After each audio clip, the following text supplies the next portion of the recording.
Daddy నేను ధూమ్ సినిమాలో హృతిక్ రోషన్ లాగా దొంగ అవుతా డాడీ. లబ్బర్ ఉందా? ప్లీజ్ సార్ ఏదో ఒకటి చేయండి సార్ ఏదో ఒకటి చేయండి సార్. అన్నాను సార్, అమ్మనంత బెవలేదు సార్. ఏం చేయలేం, గంట కూర్చొని బయటకు వెళ్ళిపో. ఫిజిక్స్ పేపర్ ఎలా వచ్చిందమ్మా? ఏమో అన్నిటికీ 2 ఆప్షన్లు ఎట్టేసి వచ్చిన. ఏమైనా వచ్చారా నీకు? ఫురల్ తెచ్చుకడ్డాడి మసాలా వాయించిన.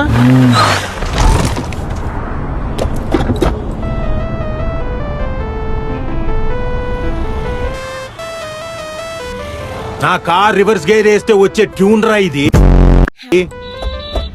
దీన్ని కొట్టడానిక నీకు 30,000 రూపాయలు కట్టింది. యమ్మ చదురానోడు నువ్వెట్లా పాసినారా Madhu? Hall ticket number correct రాసి ర్యాంక్ అంటే ఆశిష్ గంధ్రా 45,000 ర్యాంక్. ఎంత ఖుషిండో చూడాడు. అని పట్టుకోయితే పోయి పెట్టాను లోపల వెళ్ళి తిను. అవునా అంకుల్? అబ్బా నవ్వు చూడు, నీ కూతురు ఎంతమంది పెడుతుందో కళాఖండ్.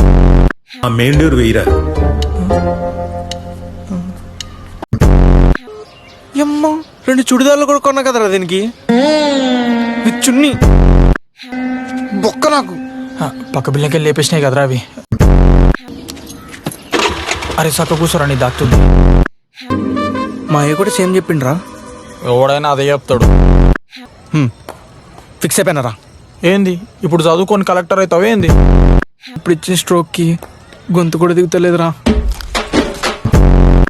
మమ్మే డాడీ అట్లా తిడుతుంటే తినబుద్ధి అయితలేదు అన్నం. బాధపడకు నాన్న. రేపటి నుంచి డాడీ రాకముందు పెట్టేసి తినేస్తా.